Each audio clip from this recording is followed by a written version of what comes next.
Kinabukasan, ay kaagad kong tinawagan ang pinsan kong si Ate Roxzel. Pangalawa siyang anak nila Tito Mateo at Tita Teresa.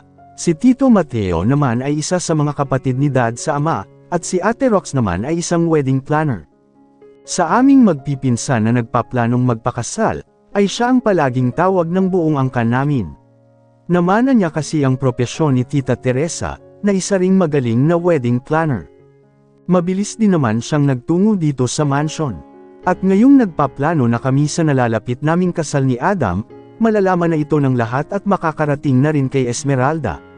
Mahigit isang buwan na mula nang bumalik sila mula sa kanilang honeymoon sa Bali, Indonesia. Siguradong malaki na rin ang tiyan niya ngayon. Baka nga ilang araw lang ang pagitan ng edad ng mga anak namin. Siguradong magugulat siya kapag nalaman niya ang tungkol sa amin ni Adam, lalong-lalo na ang pinsan naming si Maximus. Matapos naming makausap si Ate Roxzel, ay dito na kami nagsimulang mag-asikaso. Siya na raw ang bahala sa lahat.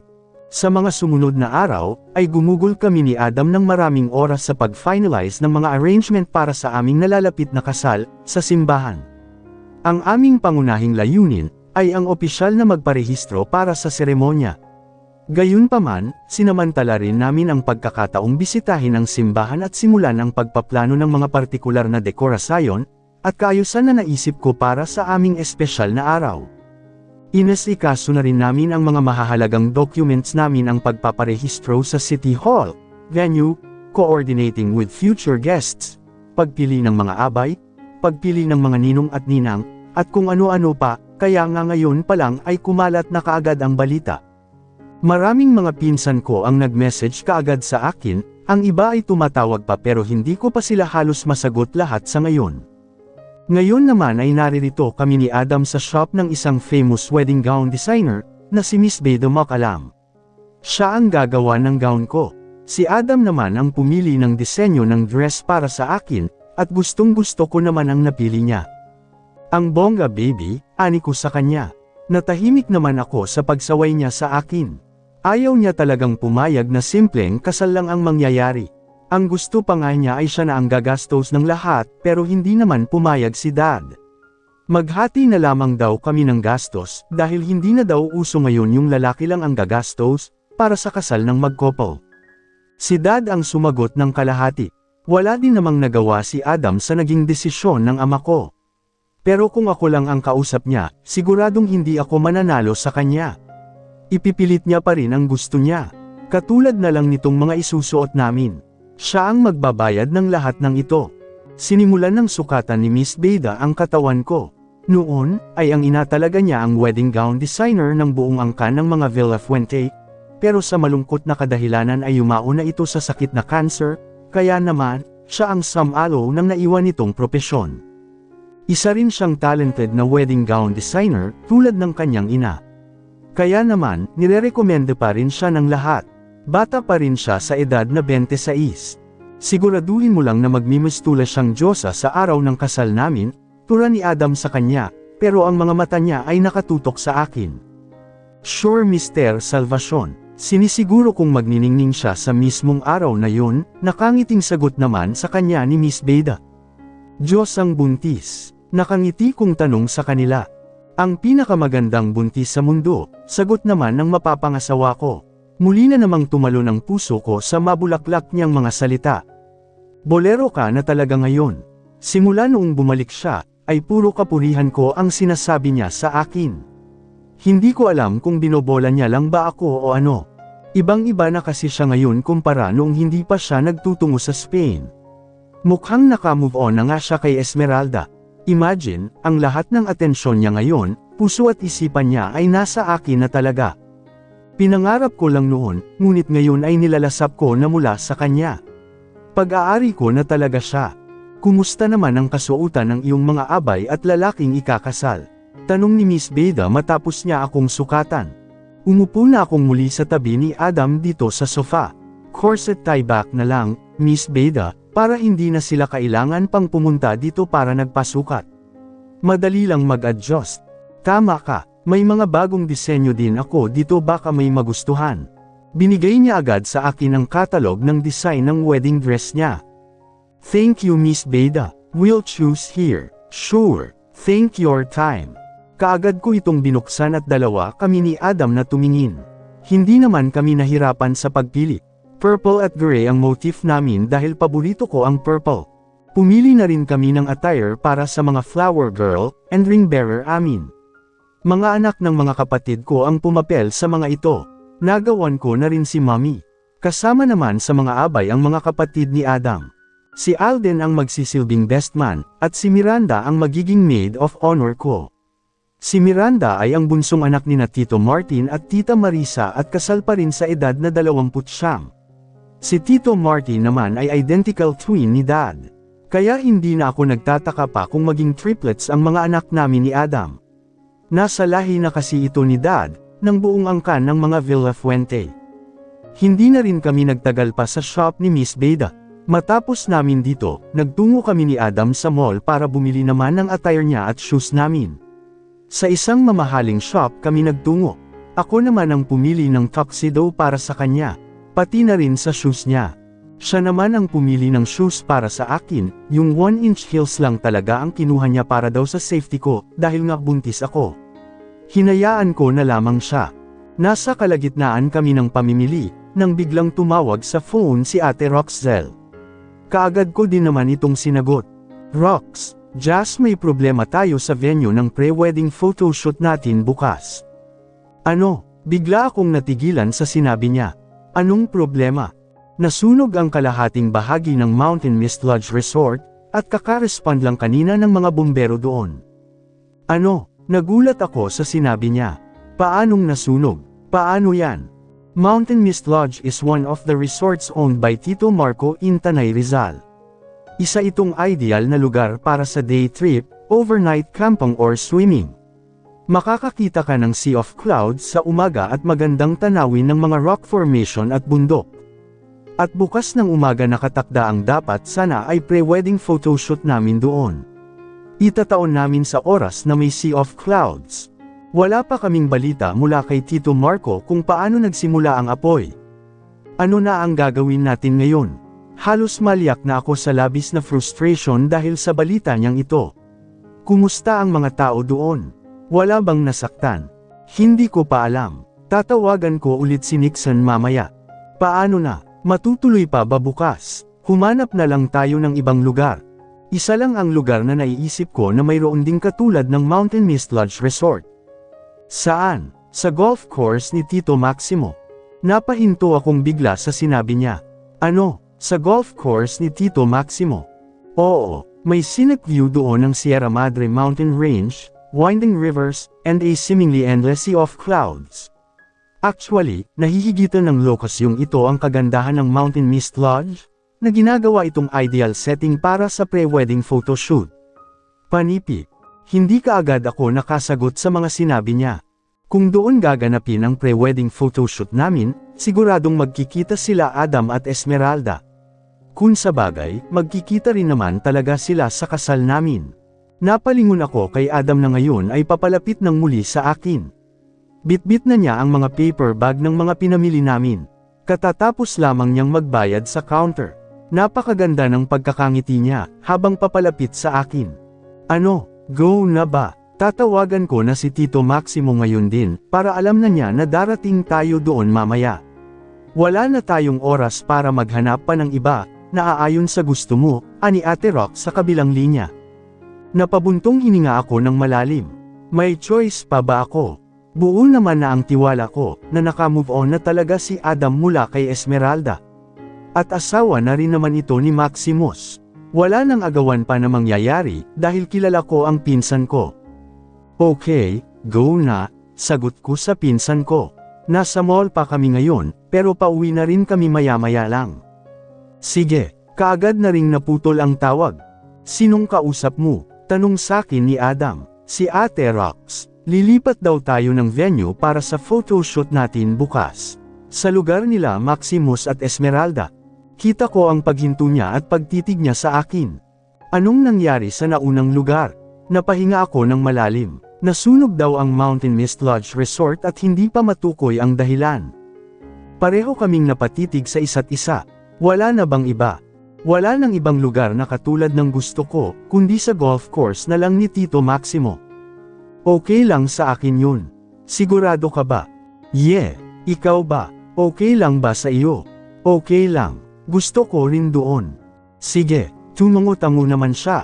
Fair na, umakbay na siya sa akin. Nasabi ko na rin kay Ate Rox na tutuloy tayo. So, mamayang gabi ay pupunta na tayo doon dahil maaga sisimulan ang photoshoot para sa Sea of Clouds. Papunta na rin doon ang team ni Ate Rox para magayos. Madaling araw pa lang din ay aayusan na tayo bukas. Saan tayo titigil? Sa mansion ni Tito Maximo. Ipapaalam na raw sa kanya ni Ate Rox, pero tatawag din ako sa kanya mamaya. Okay, tumango ulit siya. Nagtuloy-tuloy naman na kami sa paglalakad palabas ng butik. Katabi nga pala nila ang bahay nila Maximus at Esmeralda. Walang fence na namamagitan sa kanila. Napatingin ulit ako sa kanya. Tumango siya pero hindi sumagot. May posibilidad na magkita kayo, at ni Maximus. It's okay. Wala naman akong kasalanan sa kanila. Napatitig naman ako sa kanya. Nakikita ko na parang full of confidence siya ngayon. Kasi sila ang may kasalanan sa iyo. Muli siyang yumuko sa akin. Okay na sa akin yun. Nakalipas na yun. Okay lang sa akin kung magkakausap kayo ni Esmeralda, sagot ko naman. Para saan pa? For closure. Tutal, hindi pa rin kayo hinayaan ng Diyos na magkalayo ng landas.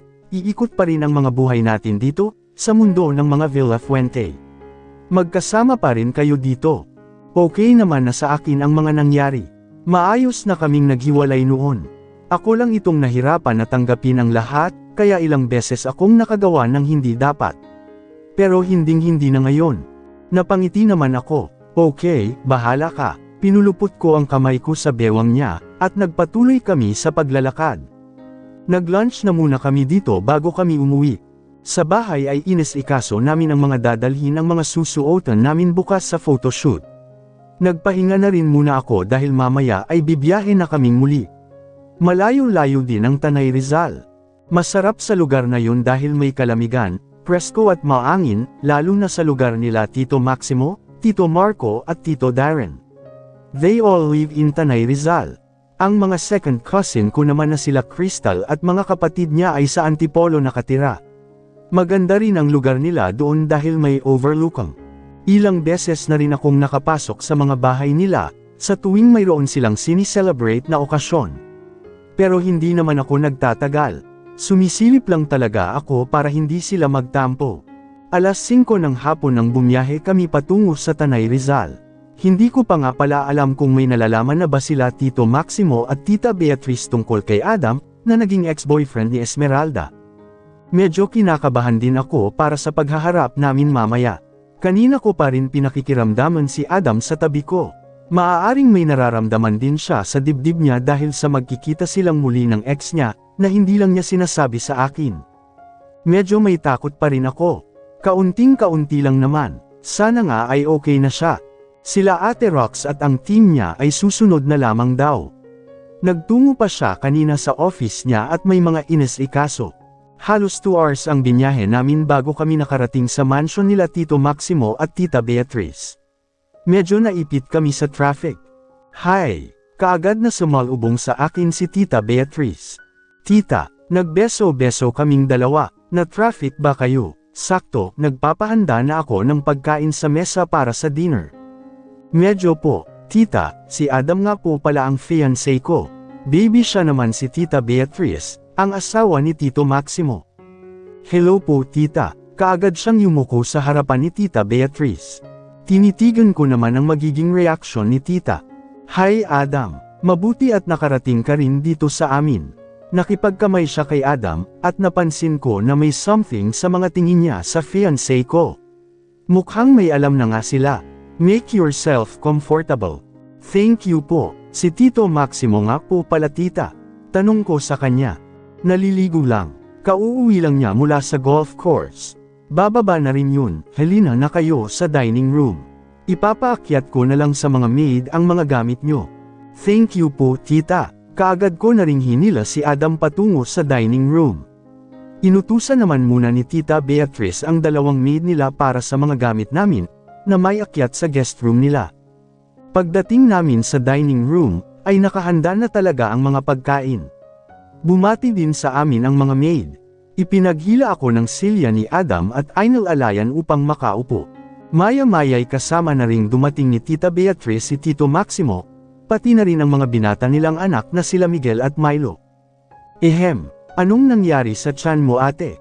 Nakangising tanong kaagad sa akin ni Milo. Nakalunok ka ba ng pakwan? Pang-aasar naman ni Miguel. Ginayuma mo siguro si Kuya Adam no? Dagdag pang muli ni Milo, kaya kaagad ko siyang sinama ng tingin. Magpapaturo pa lang ako at ikaw ang kauna-unahan kong kukulamin. Bigla naman siyang humalaklak. Kitikot ka naman.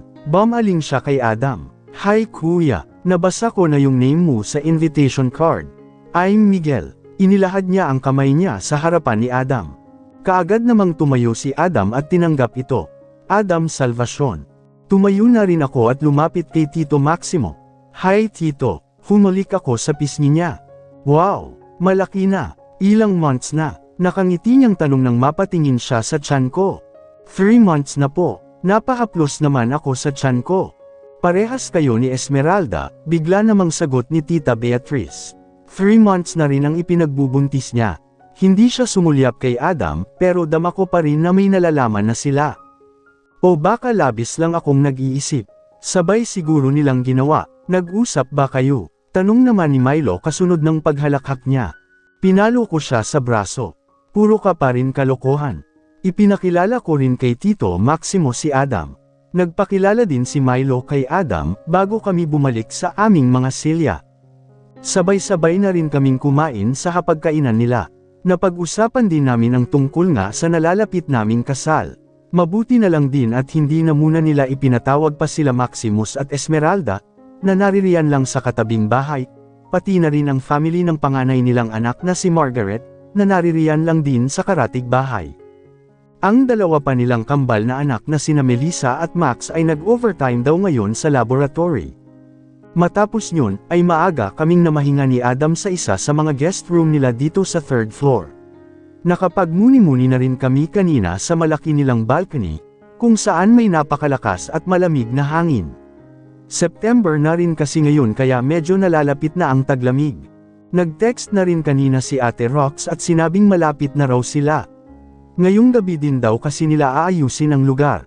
Magtatayo na lamang daw sila ng tent doon at doon na sila matutulog. Inihanger naman na ni Adam ang mga susuotan naming damit bukas sa isang closet dito. May kasama itong white gown. Siya na ang nag-ayos ng lahat habang ako ay nakahiga na sa kama. Medyo nanlalate na naman ako ngayon, at kahit kakakain lang, ay parang nagki-crave na naman ako. Pero pinigilan ko ang sarili ko dahil tumataba na talaga ako. Nang matapos si Adam sa pag-aayos ay humiga na rin siya sa tabi ko. Nagyakap kaming dalawa at hinagkan niya ako sa noo at mga labi. Okay ka lang? Nakangiti kong tanong sa kanya. Oo, bakit hindi? Tinitigan niya ako. Anong nararamdaman mo? Nandito ka ngayon sa bahay ng lalaking umagaw sa ex-girlfriend mo sa... Hindi ko na iniisip yun. Muli niya akong niyakap. Nalalanghap ko ang bango niya. Tunangala naman ako sa kanya. Sus maniwala, napaka-imposible. Muli din siyang yumuko sa akin. Nababasa ko ang ngiti sa mga labi niya. Oo, lugar niya ito, pero napunta ako dito dahil sa iyo. At mataas ang respeto ko sa pamilya niya. Mababait sila, wala akong nararamdamang kaba, takot o kung anuman, kasi malinis ang konsensya ko. Lumapad ang pagkakangiti ko dahil sa mga sinabi niya. Okay, sleep na tayo, maaga pa tayo bukas, antok-antok na rin ako. Alright, good night baby, good night baby. Muli niya akong hinalikan sa mga labi ko. Ipinikit ko na rin ang aking mga mata, pero hindi pa rin siya huminto sa paghalik. Napangiti na lamang ako nang magsimula na itong lumalim, at humahaplos na rin ang kamay niya sa hita ko. Akala ko ba, good night na. 5:00 ng umaga nang magising kami ni Adam. Maaga kaming naligo nagsabay na kami sa banyo, at kaagad na rin kaming nagtungo sa photoshoot location. Hinatid kami ng dalawa sa mga guard dito sa mansion, sakay ng golf cart. Sila na rin ang nagdala ng mga gamit namin. May kalayuan ito sa mansion. Medyo maliwanag na rin naman ang paligid, at secured naman ang buong lugar na ito. Malinis na lawn ang mga nadaraanan namin. May mga nagtataasan ding mga puno at may mga batis pa kaming nadaanan. Mayroon ding malalawak na pathway dito. Pagdating namin sa lugar ay abala pa rin ang mga tao ni Ate Rox, pero mukha namang nakatulog na sila. Ang mga kaayusan na ginawa nila ay talagang napakaganda. Nakasabit ang mga puting kurtina sa paligid, na kinukumpleto ng mga makukulay na bulaklak. Ang mga simpleng kahoy na upuan ay estratehikong inilagay sa tabi ng nag-iimbitang mga duyan. At mayroon ding tulay sa isang maliit na batis. Ang locasyong ito ay may magandang tanawin ng majestic Sierra Madre Mountain. On the right side naman, matatanaw ang malawak na syudad. Puro kabundukan naman dito sa baba. Pinadalhan kami dito ni Tita Beatrice ng breakfast, at bago nila ako inayusan ay kumain na muna ako, pati na rin si Adam. Eksaktong alas 6 ng umaga nang magsimula ang photoshoot. Pagsapit naman ng alas 7 ay dumating ang buong family namin, sila dad and mom, at mga kapatid ko. Kasama ang buong family ni Tito Maximo, kabilang na nga sila Esmeralda, Maximus at ang anak nilang si Emerald. Sa buong oras ng pictorial, ay titig na titig sila sa amin ni Adam, na tila hindi makapaniwala sa mga nakikita nila. Napakaganda naman ng pagkakangiti ni Adam habang sa akin lamang nakafocus ang buong atensyon, at kinukunan kami ng mga larawan at video. Pero alam kong nakikita din niya ang dalawa sa harapan namin. Papa, bigla kaming napalingon ni Adam sa harapan namin, nang marinig namin ang sigaw na yun ng isang bata. Maging ang buong pamilya namin ay napatingin din kay Emerald, na ngayon nakatitig naman kay Adam. Nandito ka po, sigaw pa rin ito habang nakatitig kay Adam. Tinangka nitong lumapit sa amin, pero mabilis itong binuhat ni Maximus. Hindi mo siya papa, sabi niya sa anak sa mahinang boses. Papa ko siya daddy.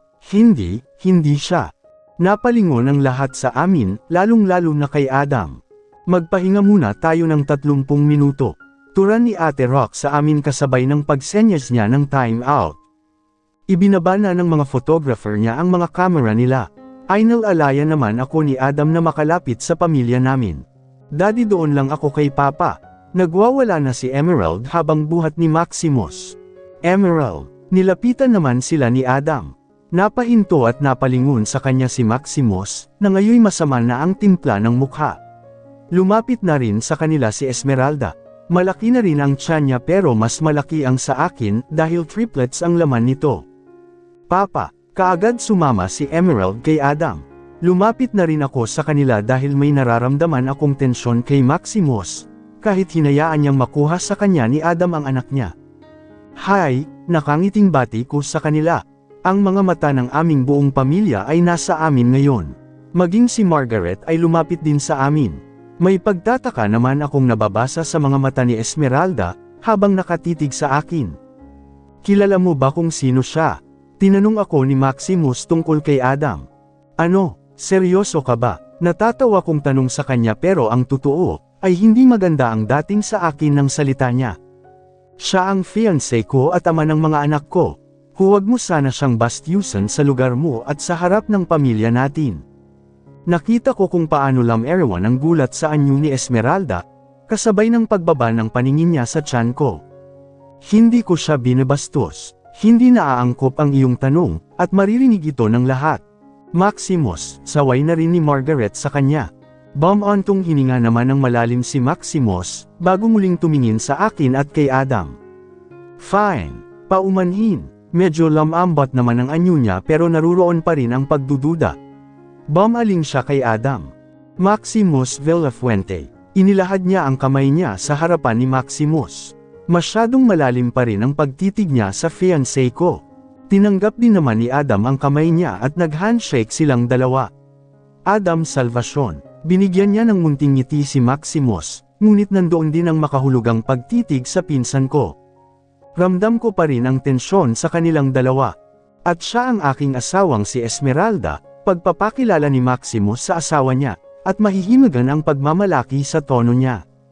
Muli namang ngumiti si Adam at bumaling kay Esmeralda. Hi Esmeralda, I'm Adam Salvacion. Inilahad naman niya ang kamay niya sa harapan ni Esmeralda. May pagtataka akong nakikita sa anyo ni Esmeralda, habang nakatitig kay Adam.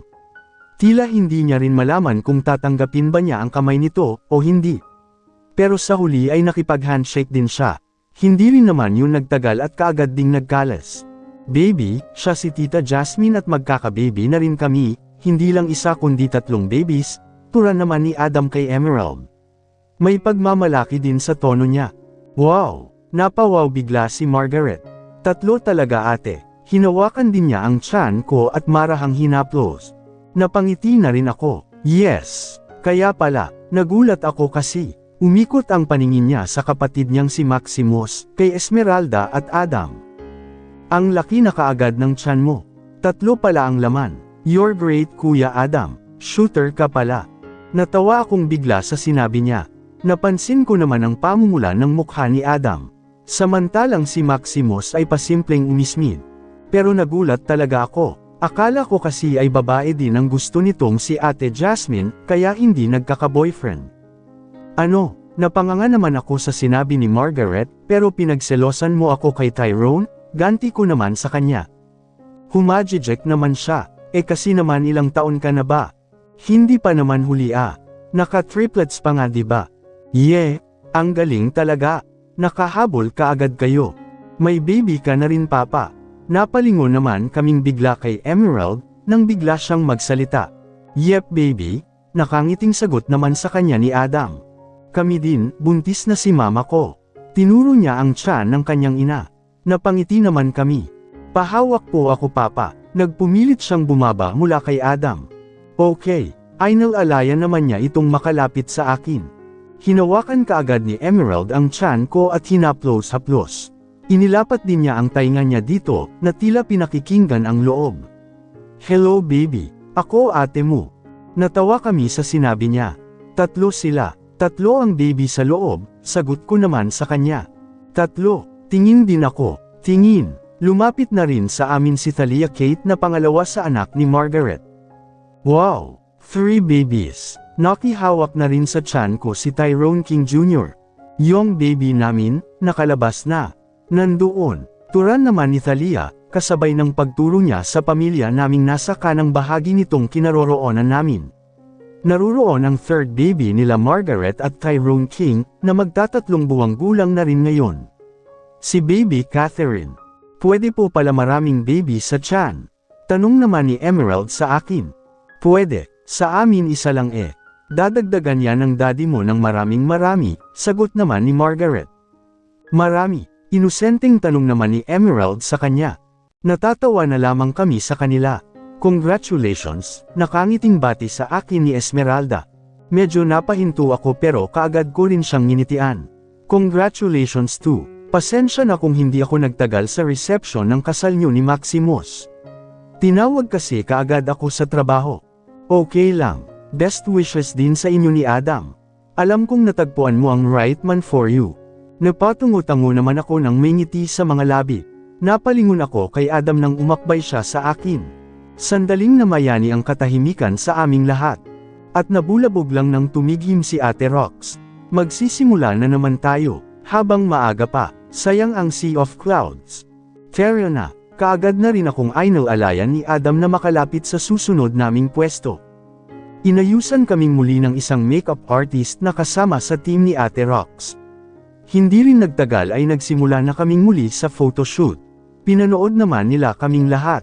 2 beses akong nagpalit ng dress hanggang sa matapos ito. Pagsapit ng tanghali ay sa labas ng Nipa House kaming lahat nag-lunch. Isang mahabang mesa ang inayos nila dito. Maraming ipinahanda na pagkain sila Tita Beatrice at Mommy. Nagtulong-tulong ang lahat ng maid. Nagkaroon naman kami ng time na makapagsarilina ni Maximus sa isang tabi, habang ganoon din sila Esmeralda at Adam. Hinayaan din naman ni Maximus ang asawa niya. Are you aware na dating nililigawan ni Adam si Esmeralda? Naisip mo na ba ang possibility na baka ginugulo ka niya sa amin? Itikong mo na lang ang bibig mo kung hindi rin lang maganda ang lalabas dyan, kaagad kong saway sa kanya. Samubo akong muli ng grapes. Nag-aalala lang ako sa'yo kasi pinsan kita.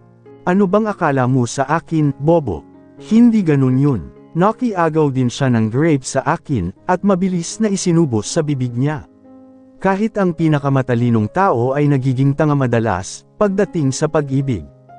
I trust my instincts. Plus, hindi mo alam kung paano kami nagkasama. Huwag kang mag-alala dyan, siya kasi ang pamikot kay Adam. Bigla na lamang sumabat sa usapan namin si Kuya Dixon.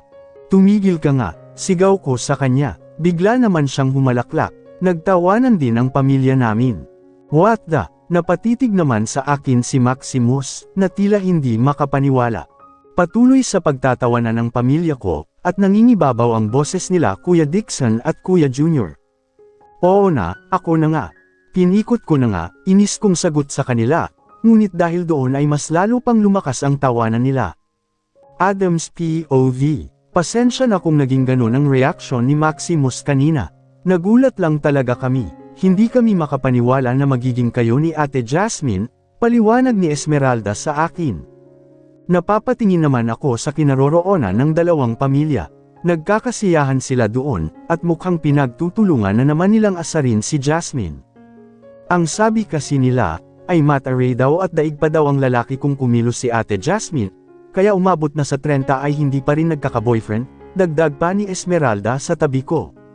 Nakaupo kami dito sa dalawang silya sa tabi ng isang malaking puno, at nagpapahangin na lamang. Hindi naman kami masyadong malayo sa kinaroroonan ng dalawang pamilya. Paminsan-minsan, sumulyap sa amin ang asawa niya. Napangiti na lang ako sa sinabi niya. Oo nga at maangas at matapang na babae si Jasmine, pero kapag kaming dalawa na lamang ang magkasama, ay lumalabas ang pagiging childish niya at makulit. At nagustuhan ko naman yun sa kanya. Yan ang mga katangiang nagpa-inlove sa kanya. Curious talaga ako kung paano kayo nagkakilala, pero masaya ako para sa iyo. Nakikita ko naman na mukhang mahal mo siya. Yeah, mahal na mahal ko siya, sagot ko nang hindi siya nililangon. Nakita ko sa gilid ng mata ko ang pagngiti niya. Kumusta na nga pala ang mga kapatid mo? Nasa Spain sila, sa lugar ng mga lolo't lola namin. Talaga, kailan pa sila doon? 3 months na rin, at babalik na lang sila dito 2 days before our wedding. Doon din muna kami maninirahan ni Jasmine pagkatapos ng aming kasal, dahil ako ang naatasang humawak ng kumpanyang iniwan ni Lolo. Wow, hindi ko inaasahan yun. Masaya ako para sa inyo. Mukhang maayos na ang buhay niyo ngayong magkakapatid. Ako naman ang lumingon sa kanya. What about you? Kumusta ang buhay mo ngayon kasama siya? Hindi kaagad siya sumagot at mukhang nag-aalinlangan pa. May problema? Wala naman. Masaya naman kami. Iniisip mo pa rin ba ang feelings ko? Hindi naman kaagad siya nakasagot. Muli akong ngumiti. Okay na ako ngayon. 3 buwan din kaming nagkahiwalay ni Jasmine, pero binalikan ko siya dahil mahal ko siya. Nangako ako sa kanya na magpapakasal kami pagbalik ko. At isasama ko din siya sa Spain pagkatapos nito. Muli din siyang ngumiti. Mabuti kung ganun. Masayang-masaya talaga ako para sa iyo. Nahanap mo na rin ang tamang babaeng magpapakulay ng mundo mo. Nakikita ko rin naman kay Jasmine na mahal ka rin niya. Good luck and congratulations sa inyong dalawa. Pwede ba akong maging ninang ng mga baby nyo? Sure, kaso buntis ka rin at baka mauna ka pang manganak kaysa sa kanya. Oo nga pala, bahala na. Gusto ko pa ring maging ninang ng mga anak nyo. Napangiti naman ako. Sige, napahigop ako ng maraming hangin. Mas maluwag na ang dibdib ko ngayon. Hindi ko inasahan na malalampasan ko ang mabibigat na hamon na hinarap ko ng napakabilis. This is all thanks to Jasmine. She is the guiding angel in my life.